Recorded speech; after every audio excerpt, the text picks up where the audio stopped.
Les footballs congolais en deuil, Pierre Kalala Mukendi n'est plus. Ce champion d'Afrique 1968 s'est éteint hier en Afrique du Sud à l'âge de 76 ans des suites d'une insuffisance rénale. Comment se porte le système sanitaire congolais 55 ans après son indépendance? Des avancées, des reculs, c'est à suivre dans ce journal. Toujours disposé à offrir ses bons offices, la MONUSCO a évoqué la question du dialogue ce mercredi lors de son point de presse hebdomadaire. La mission onusienne s'est réjouie par ailleurs de la bonne coopération avec le FARDC. Bienvenue dans ce journal. Dans l'éventualité du dialogue politique en RD Congo, la communauté internationale réaffirme sa disponibilité à accompagner les Congolais dans cette voie des résolutions des différends. Lors de sa traditionnelle conférence de presse de mercredi dans son QG, la MONUSCO a réitéré cet engagement. Christian Longo. C'est à la conférence de presse hebdomadaire de la MONUSCO de ce mercredi que le porte-parole a confirmé la disponibilité de son institution pour un soutien dans l'organisation du dialogue à venir en RDC. Car nous pouvons faire la différence pour le bien des populations civiles. Nous suivons ces opérations. Nous savons aussi que nous pouvons apporter un plus aux vaillantes forces de défense et de sécurité congolaises qui font de l'excellent travail sur le... Félix Prosper Bass a aussi évoqué le bienfait du retour de la coopération militaire entre les FARDC et les forces de la MONUSCO en vue de lutter contre les FDLR, une des missions de la MONUSCO en RDC. Si toutes les parties au dialogue politique en font la demande, et bien, M. Kobler nous l'a réitéré à plusieurs reprises ici, qu'il est prêt à prendre part à conduire les bons offices en vue de pacifier l'espace politique, en vue de créer un cadre national pour ces élections à venir. Une conférence de presse animée simultanément à Kinshasa, à Goma et à Beni, où se concentrent actuellement les forces de la MONUSCO afin de lutter contre les ADF. Vous avez plutôt reconnu là le timbre vocal de Corinne Saboué. Toujours avec la MONUSCO, cette fois dans le Nord Kivu, précisément à Beni. La mission onusienne se félicite des résultats enregistrés jusqu'ici contre le rebelle ougandais des ADF. Et c'est le commandant adjoint des forces de la MONUSCO, le général Mbayo, qui l'a dit. Eric Kasmissi. La MONUSCO est totalement engagée pour non seulement combattre cet ennemi sur le plan militaire, mais aussi appuyer les autres dimensions d'une stratégie qui doivent effectivement permettre de tuer dans l'œuf effectivement cette situation. Je sais que elle dure depuis 20 ans dans la région, mais ce qui nous inquiète, c'est l'avenir, c'est le possible transformation de ce groupe en menace encore plus forte, comme on le voit dans d'autres parties de l'Afrique. Nous n'en sommes pas là et nous considérons qu'il y a les moyens au niveau national, au niveau de la MONUSCO et au niveau régional de non seulement maîtriser cette situation, mais surtout d'empêcher son développement. Les combattants d'ADF, on va dire, qui font des actions désespérées pour récupérer de la nourriture, pour pouvoir survivre, on va dire. Ils sont en état de survie. Et c'est une des raisons pour lesquelles on peut dire, même si les actions à venir vont être difficiles, que nous sommes confiants, effectivement, sur les résultats attendus de ces opérations. On espère que les arrestations à l'extérieur doivent se poursuivre, parce qu'il y a certainement encore des complicités qui existent à l'extérieur de ce pays. Il est très important, comme je l'ai dit, de ne pas laisser se développer un groupe de nature terroriste dans votre pays, qui a connu beaucoup de souffrances, mais qui, à mon avis, a toutes les bonnes raisons, à cause de ses ressources, à cause de sa population, à cause de sa jeunesse, de ne pas se laisser embarquer dans une situation comme on le voit au niveau de Boko. On en vient à présent à la célébration de l'indépendance de la RDC le 30 juin. Les festivités ont également eu lieu dans le Kasaï occidental à la place dite de l'indépendance. Le gouverneur a à l'occasion salué la bravoure de forces vives de sa province. Des milliers d'hommes, femmes et jeunes ont répondu présents à la place de l'indépendance de Kananga en vue de participer aux festivités commémoratives du 55e anniversaire de l'indépendance de la République démocratique du Congo. Les décors est bien planté par les troupes des garnisons des forces armées de la RDC et de la police nationale congolaise à l'arrivée sur le lieu du gouverneur Alex Kandemou Pompa. Honneur militaire, revue des troupes, suivi de l'installation. Le ton sera alors donné pour les défilés à 11h locales, en commençant par les anciens combattants, les éléments de la police, puis des FARDC pour la première étape. Toutes les forces vives, services publics, para-étatiques et étatiques, les associations professionnelles, mais aussi les partis politiques, de l'opposition comme de la majorité, n'ont pas manqué au rendez-vous. Il faudrait attendre 2h30 après pour finir le défilé. Le moment M sera l'adresse du gouverneur de province. Alex Kandé a salué la détermination des Ouest Kassaïens à œuvrer au quotidien avec assurance et confiance à la transformation qualitative de la province du Kasaï occidental. Comment ne pas rendre un hommage vibrant et mérité au président de la République, commandant suprême des forces armées et de la police nationale congolaise, son Excellence Joseph Kabila Kabange, pour tous les efforts louables qu'il ne cesse de déployer pour conscientiser les Congolais sur l'impérieuse nécessité de consolider et de renforcer la cohésion nationale. Je saisis cette opportunité pour lui exprimer personnellement toute ma reconnaissance pour avoir déjoué le plan machiavélique des ennemis de notre province qui ont répandu il y a quelques jours des folles et fausses rumeurs. Notons que la fête de Kananga a connu la présence de délégués angolais venus de Luanda et Lunda Norte aux travaux de la 3e session de la bipartite. Retour à Kinshasa, des appels pour un Congo uni et fort et dont les richesses profiteront à ses filles et fils sont également lancés par l'initiateur de la campagne d'éveil patriotique Bissau. L'ambassadeur Moutamba l'a dit lors d'une soirée culturelle.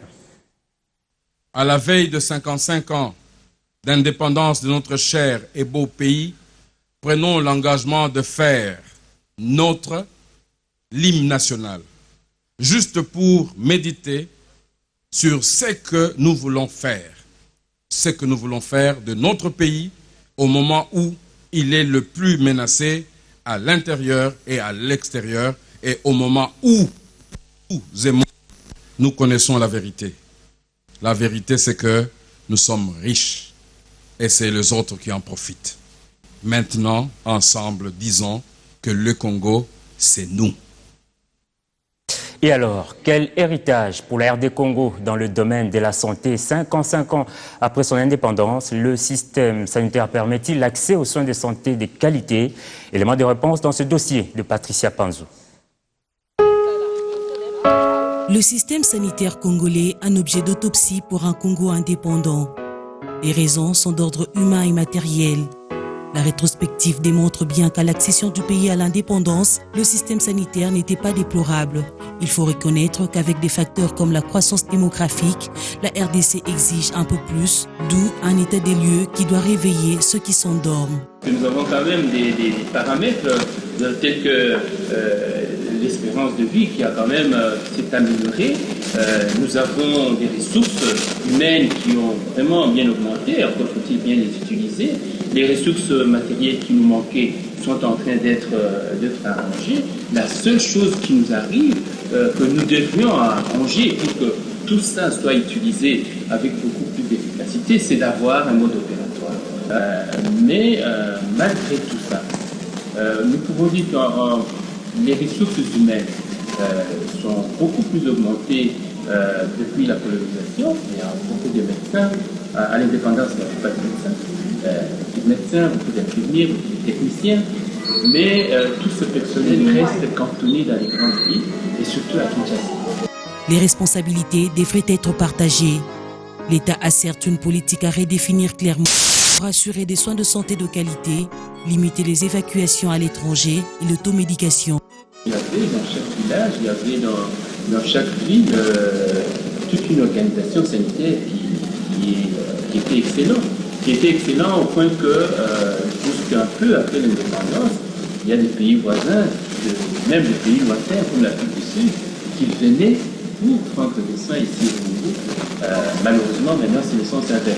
Nous qui allons, pas en Afrique du Sud, mais en Inde, vraiment à 1000 lieues pour pouvoir être soignés. Cette dégradation de l'environnement de vie est une des caractéristiques les plus mauvaises de ce que nous sommes devenus 55 ans. Les professionnels de santé, eux, doivent aussi harmoniser leur vue sur le temps. La politique est bonne, mais l'application de la politique fait défaut. Vous comprenez, peut-être parce que nous manquons de modus operandi, comme on dit, mode opératoire. Comment nous devons faire pour arriver à la qualité des soins? Parce que la qualité, ce n'est pas quelque chose qui tombe au hasard. La qualité se planifie. Et si on n'a pas un plan d'améliorer la qualité de quelque chose, des soins en particulier, où il n'y a pas jamais. Bénéficiaires ne sauraient rester indifférents au chaos du secteur de santé, marqué d'une part par le manque criant des matériels et de l'autre côté du non-respect de sermons d'Hippocrate par certains corps médicaux. Sur le plan ressources humaines, il y a des hommes et il y a des médecins de qualité. Nous devons le reconnaître.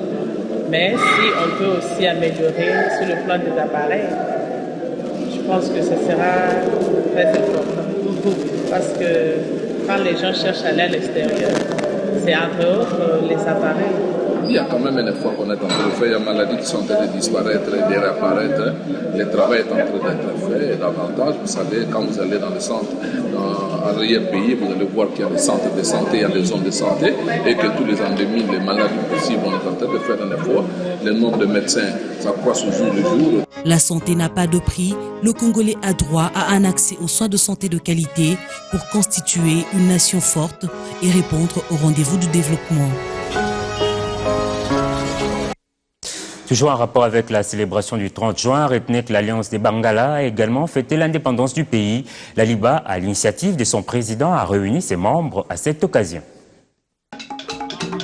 Les 55 ans de la célébration de l'indépendance de la République démocratique du Congo ne pouvaient passer inaperçus aux yeux des Congolais. Tous citoyens, chacun à son niveau, l'a commémoré à sa manière. Au-delà de la manifestation officielle présidée par le chef de l'État, à Matadi, d'autres manifestations publiques ont bougé les coins et recoins du pays. L'Alliance des Bangala, avec une mobilisation tous azimuts, a réuni ses membres pour la cause. Une initiative patriotique qui a permis aux membres de la LIBA de communier ensemble. Partout, on a organisé des petites manifestations publiques au niveau de la LIBA. Une petite manifestation fraternelle. Pour ensemble, pendant que eux sont en train de fêter à Matadi, nous à Kinshasa. Dans ce cadre, nous les accompagnons à célébrer aussi les 55 ans de notre indépendance. Le président, le comité directeur, tous réunis pour cette commémoration très significative pour l'histoire du pays, ont profité de l'occasion pour faire l'évaluation des différentes rencontres précédentes et projeter les perspectives pour les rencontres à venir. Un état des lieux qui s'étend du fonctionnement de la structure aux relations politiques qu'entretient Omer Egwake et sa hiérarchie. En présentant bonne fête à mes frères de la LIBA, j'en ai profité pour répondre à certains de nos concitoyens. Certains ont dit que j'ai quitté mes frères à cause de l'argent. Je vois que Omer n'a pas commencé à aider ses frères aujourd'hui. Je continuerai à assister mes frères dans l'hypothèse. J'ai rappelé les relations, et il était utile de les rappeler, entre moi et Jean-Pierre Bemba, président de l'UMC, et Joseph Kabila, chef de l'État. Tout en balayant du revers de la main toutes les accusations en son encontre, Egwake Omer a réussi son coup de maître avec une mobilisation de taille qui prochainement devra se tenir au stade Tata Raphaël, ce après la ronde de toutes les communes de la capitale. Tout à fait autre chose, le quartier populaire de Goma, appelé Birere, se modernise avec ses avenues qui se métamorphosent. 2 avenues de ces quartiers autrefois insalubres font ce jour peau neuve. Mais cette transformation ne fait pas l'unanimité dans les milieux de certains gomatraciens. Patrick Sialoua, vous êtes notre correspondant dans la région. L'avenue Bukavu, une avenue jadis la plus sale des Goma. Aujourd'hui, elle fait la fierté du quartier Birere. Ici, au quartier populaire de Goma, Birere, tout le monde s'en réjouit. Nous apprécions qu'on termine de faire et de continuer avec cette action partout, dans toute l'avenue. Cette œuvre du gouvernement Julien Paluku ne fait pas l'unanimité pour certains gomatraciens. Ces routes sont construites par l'argent du trésor public. On n'a jamais dit à la population si ces routes coûtent combien. Ça aussi c'est la grande question. On doit intégrer ces projets, ça doit se faire continuellement. Chaque fois, on ne peut pas se réveiller à la veille des élections pour construire des routes, pour faire quelques travaux. Nous disons un gouvernement a l'obligation d'être construit continuellement. Alors, nous demandons au gouvernement de se focaliser plus là où il y a des tronçons d'intérêt national. Par exemple, vous voyez du côté de la petite barrière. C'est impraticable. La route qui mène vers l'aéroport, j'apprends que c'est financé par la MONUSCO. La route qui va à Katino, c'est financé par l'Union européenne. La route qui va vers l'ancienne résidence de Mobutu, c'est financé par la MONUSCO. Finalement, le gouvernement finance quelle route? Notons que l'avenue Bukavu est la deuxième avenue réhabilitée dans ce quartier appelé Chine populaire de Goma par le gouvernement Julien Paluku depuis le début de cette année. Sport, football, je vous l'ai dit à l'ouverture, Pierre Kalala Mukendi a tiré sa révérence à l'âge de 76 ans des suites d'une insuffisance rénale qui l'a longtemps tourmenté. Il est décédé mardi à 11h en Afrique du Sud. Il est né à Likasi en 1939. Il a permis à la RDC de remporter son premier sacre en 1968 lors de la CAN en Éthiopie grâce à son unique réalisation face au Ghana, d'où son surnom de l'homme d'Asmara. Pour rappel, il a été 2 fois champion d'Afrique de club champion avec les tout-puissants Mazembe comme joueur en 1967 et 1968. Ensuite, il a été champion d'Afrique des vainqueurs de coupe en 1980 comme entraîneur. Basketball, l'Union nationale des anciens et amis de basket INAB, en sigle, allais-je dire, a fêté à sa manière l'indépendance. Site choisi, le foyer social de la commune de Bandalungwa. 5 matchs de basket ont eu lieu pour l'occasion avec les équipes de tous les âges. C'est les mutuelles Chris Cross qui a été l'hôte et l'organisateur de la dite journée. Pour commémorer les 55e anniversaire de l'accession à la souveraineté nationale et internationale de la RDC, les mutuelles des anciens basketteurs de Mondal Chris Cross a organisé une journée de rencontre amicale de tous les membres de l'Union nationale des anciens et amis du basket. La journée a été organisée en 3 phases. Il y a Chris Cross qui reçoit, qui a joué le premier match contre la sélection de l'Union des anciens basketteurs, les autres clubs. Ça s'est déroulé le matin à 9h. Et juste après nous, c'est les enfants qui ont joué, donc les cadets chez les filles et chez les garçons. Ça fait 2 matchs qui se sont joués. Et actuellement, comme vous voyez derrière moi là, c'est les plus de 50 ans qui sont en train de jouer contre les anciennes basketteuses. Et juste après, on aura ce qu'on appelle le All-Star Game. Est-Ouest, des anciens, les vétérans qui restent du côté Est, avec les clubs qui sont vers l'Est et les clubs qui sont venus de l'Ouest. On va encore s'affronter dans le cadre de l'amitié, quoi. À son tour, le président du mutuel de basket Chris Cross a fait appel à tous ceux qui souhaitent être en bonne santé de se joindre à eux. Nous voulons inviter tous les gens, toutes les personnes qui sont restées à la maison, qui ne font rien, qui viennent faire le sport. Nous faisons le basket, à part le basket, nous faisons la marche, le football, juste pour maintenir la santé. Nous sommes situés à Bandal, au terrain du foyer social. Comme à l'accoutumée, un cocktail a été servi à tous les participants pour clôturer la journée en beauté. Et voilà qui boucle la boucle. Merci de nous avoir suivis et excellente suite de programme sur votre chaîne.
MHz.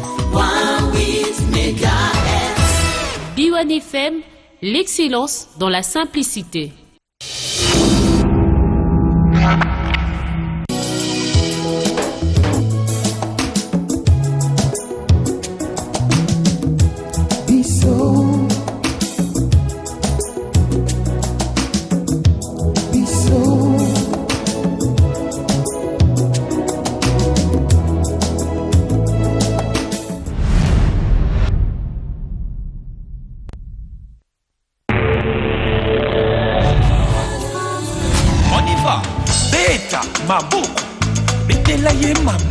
Je vais écrire